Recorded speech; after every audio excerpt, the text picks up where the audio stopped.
How's it going? So today on BKRsport, we're here for a brand new series on this channel where we're going to be doing every single Wednesday an A-League power ranking. If you don't know what a power rankings is, basically, we do have the standings. We have the standings that obviously we've seen the teams play. But in regards to standings, that's very statistical. That's very, exactly the result. And I guess people want to go by the result, but in the same sense, the results don't necessarily tell you exactly what's going on in the league. It doesn't really tell you where teams are shaping up right now. It doesn't tell you how many games have actually been played for each team. Like, I get a lot of people talking about the fact that Mariners were on top of the table, and I was like, well, Brisbane Roar, Sydney FC, Wanderers, everyone basically haven't played anywhere near as many games yet, and now we've obviously seen the Roar take the top spot over the Mariners and they've still got a game in hand as well, mind you. So really, power rankings are a good chance of looking at how the teams are going right now, not via the specific stats, and more down to opinion. This is straight up still my opinion, but I, as you guys know, watch every single game. I stream every single game on this channel,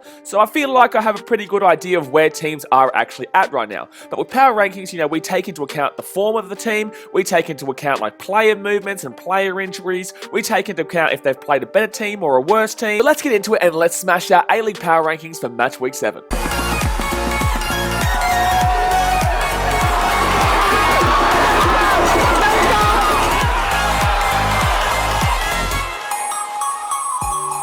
Alrighty, so as you can see, I'm going to put the actual standings here. That's the actual genuine ladder after 6 rounds in the competition. Going into match week 7, we're going to be looking at the power rankings here. Number 12, and this is incredibly difficult here, but I actually have the Melbourne Victory. Now, the reason why I have Melbourne Victory, not the Newcastle Jets, despite the fact that the Victory have only played 2 games less, they've played 4 games, the Jets have played 6 games, and the Jets are still below them, even with those 2 games in hand.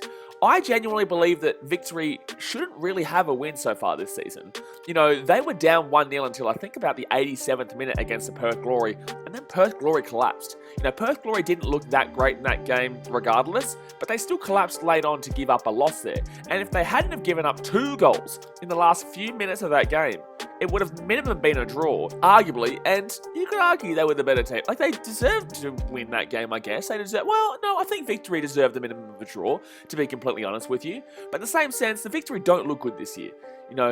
Besides that, and like I said, they were lucky to get a win there. 2 goals in the last 3-4 minutes of that game got them the win. That is lucky. Obviously, the Victory have to be in the position to get that, and they did well to win that game. But in the same sense, it was still very late, and they left it for both their goals. I just think with the Victory right now, they don't really have any form of attack. We saw them attacking quite frequently against the West United, and they did nothing. They didn't really give any kind of scare factor at all. I don't think the midfield really is anything. I don't think the defense does anything either. But the thing with the Victory is I don't feel any soul there right now. I don't feel like there's anything going on there right now. Like with West United, I can tell you what I feel like the problems are. With, Melbourne City or other teams, I can tell you what I feel like the problems are. But with Melbourne Victory, there's just nothing there that's grasping me right now, and I struggle to see them winning these next 2 games in hand to actually stay above the Jets. But in regards to, and we'll get into this in a second, the Jets, I could definitely see them snagging a point or something like that. So it's very difficult for me to put the Victory here, but I just think that currently they are the worst team in the competition. But, next week, depending on how these next few games go, it is still the early part of the season, so these can really fluctuate. These can really fluctuate early days, but I will be chucking in the Melbourne Victory in 12th. In number 11, we have the Newcastle Jets. Now, I think this is a pretty obvious one. You can easily interchange these two if you want to put them below. That's fine. I can understand the reasoning. But the thing is that even though they've played 6 games and 2 games more than the Victory, I genuinely feel like there is a bit of underratedness about this Newcastle Jets team. Not in the sense of actually making the finals, not in the sense of actually competing with any of the big dogs realistically, but in the same sense, they've played a few games where they deserve a win or deserve a draw and have actually lost the game. Look at the game against the Brisbane Roar, for example, who are currently top of the table. Go and have a look at the game against the Mariners. They lost 1-0. They didn't look that bad there. They didn't look great, but they didn't look that bad. They just got beaten by another team that doesn't really look that great, to be honest with you, but still got the job done over them in the end. You go and have a look at the Wanderers game. They weren't that bad. Arguably, they could have gotten a draw there, but the Wanderers still got the job done over them in the end. You go and have a look at the MacArthur game, and due to a technicality, they didn't get a penalty in the last seconds when they probably should have gotten a penalty.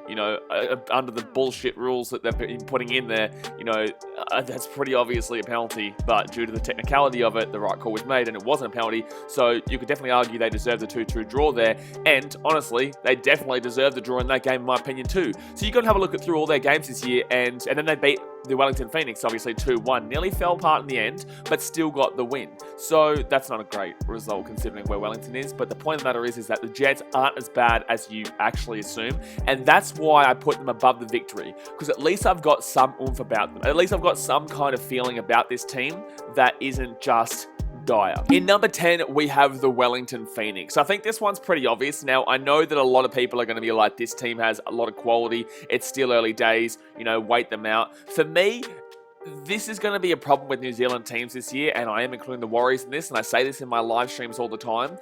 The New Zealanders have to live in Australia. They're not going to be with their families, and it's going to be the entire time. I think I saw a stat that Wellington have never won a home game in Australia. They've never won a home game when they've had it in Australia. But I really struggle to see Wellington getting that many wins this season. Now, they got a win against the Mariners, but in the same sense, it wasn't that good. They went up 1-0. They came back to 1-1. It should have been a 1-1 draw. It should have been a 1-1 draw.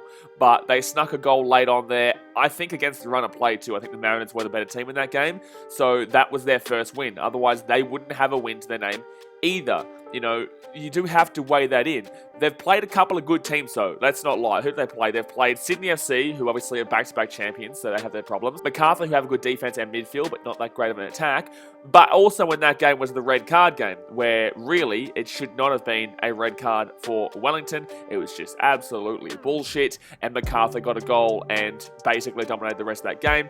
But Wellington would have probably gone on to win that game 1-0 or potentially even 2-0. So I do weigh that into the account. That's why I definitely have them above the other two teams. And there's a lot more positives, to be completely honest with you.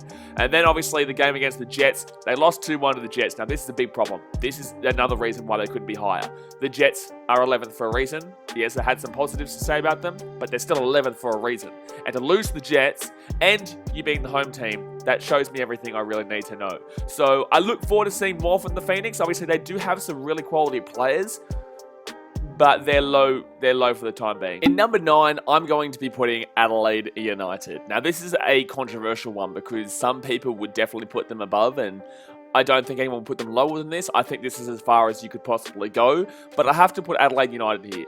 They have really disappointed me this season, especially after their first 2 games where I actually thought they were one of the better teams, especially, you know, when they beat City 2-0. But in the same sense, I think that Melbourne City more than not dominated that game, had the better attacking opportunities for 70 minutes, got a red card, and then Adelaide scored a goal off that free kick from that red card, 1-0 Tommy Urich, and then the second goal came right after, basically, and they put him in bed. So I think that was a little bit of a false setting for how this team is shaping up. And obviously, after that 0-0 to start off against Western United, they didn't look too bad. They just didn't know how to get onto the attacking foot there. Then after that is when it really all came crashing down. They lost 5-3 to Perth, and 2 of those goals came late on there in just, you know, really, consolation. You know, straight up consolation. They were never coming back there. So it was 5-1 before those 2 very late consolation goals.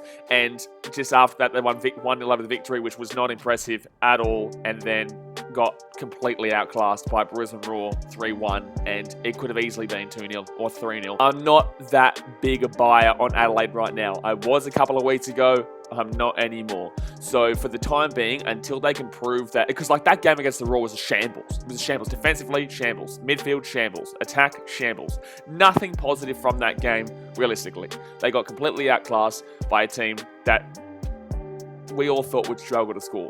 And they scored 3. And then again, we're all scoring a couple of goals this year. Moving on into 8th, we have Macarthur FC. These guys have been very disappointing too, to be honest with you. After the first game where they beat the Wanderers 1-0, I actually thought this team looked pretty good. They were attacking quite well, and they, I believe, were definitely the better team against the Wanderers in that game and deserved it. However, it was only a 1-0, and it did come very late on in that game where they did get the 1-0. So looking at them after that game, I think it comes back to reality a little bit more, because they did go to lose 2-0 to Mariners and held the ball the whole game and didn't score and gave up 2 goals against the run of play. The second one was, you know, just to put it away in the end when Macarthur put too many men forward. You know, their defense is very good. Their midfield is very good. But I just don't think Derbyshire is the guy, and I think that's really coming through quite strongly. That Derbyshire is not the guy for them. They're coming off a 3-0 loss to Sydney FC. Now, this game has been so overhyped by Sydney FC fans. So overhyped by Sydney FC fans. But the point of the matter is, that they still got beat 3-0. And there was a red card early days. Milligan, stupid challenge. It is a red card. Simple as that. So you can see the result, but in the same sense, if Federici doesn't let that ball slip through his hands because of the wet weather, and that's just an if, ifs, buts, maybes, whatever, still happened. But if that ball doesn't get slipped through the hands there for a real easy tap in that shouldn't have been there, I think that game probably finishes 0-0 or 1-0, and I honestly think MacArthur were the better team up until that moment.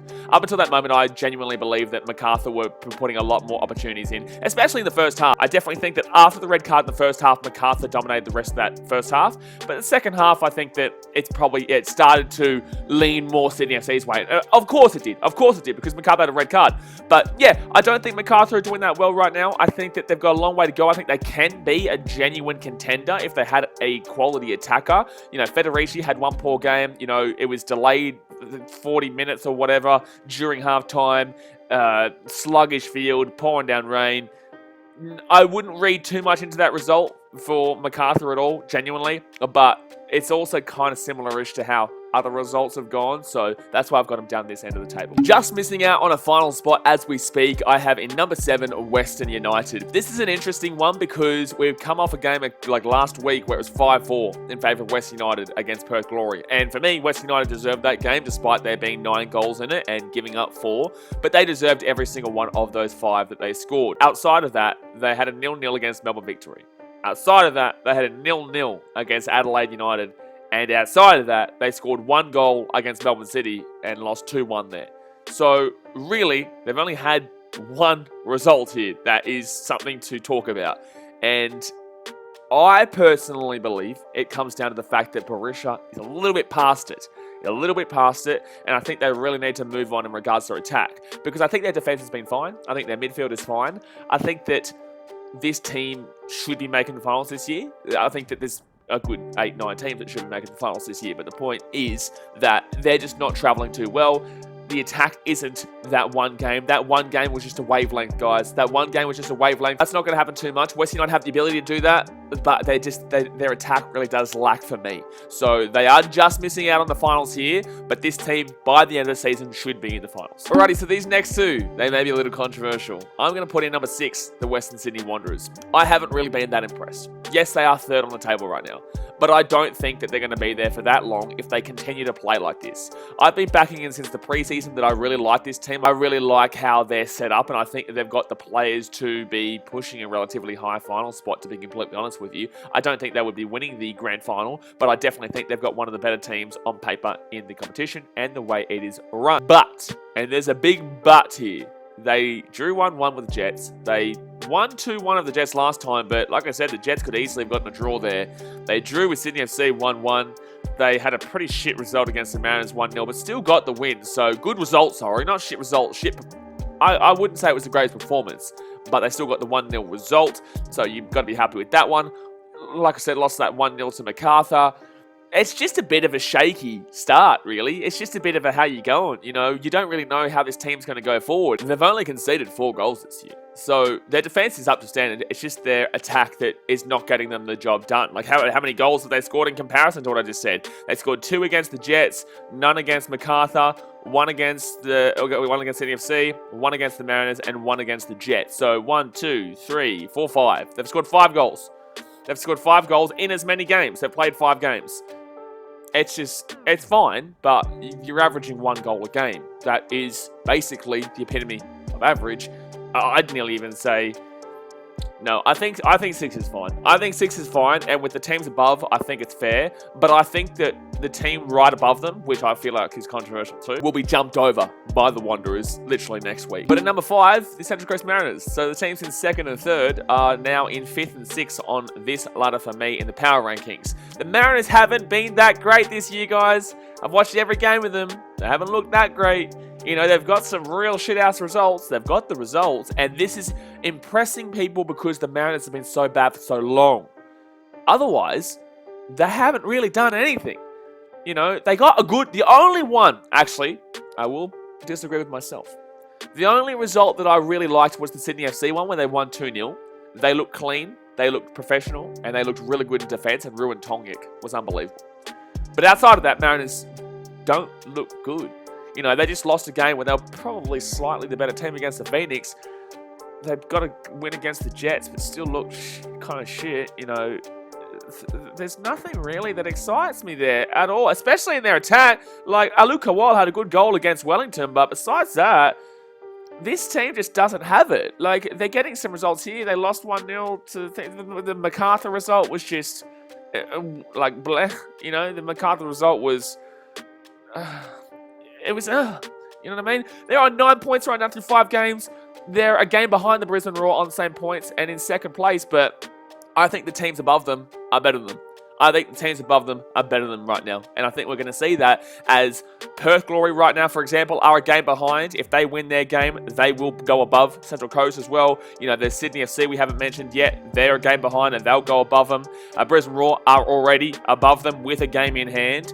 And obviously Melbourne City as well, they will, I think goal difference will affect them, but in the same sense, they'll be on target there with Central Coast as well in second. So, and I think all those teams are better than the Mariners. So I think it's fair the Mariners are down at 5th. I think you could argue that they should even be in 6th and the Wanderers in 5th, but I think that the reason why I would give Central Coast the 5th place positioning is because of their goal difference of 3 compared to Western Sydney's 1. I think they've also scored 1 more goal and conceded 1 less goal than Western Sydney so far this season. So I think that's fair enough, but yeah, we'll chuck in the Mariners in 5th. Number 4, we have Melbourne City. You can argue they could be above. I don't think you could argue they could be below. I know on the table right now they aren't. I don't believe they're in the top 6. They're in 8th right now. They're in 8th. However, they have played a game less than a lot of these other teams. So realistically, they are there. But in the same sense, we can't back in they're going to get the win.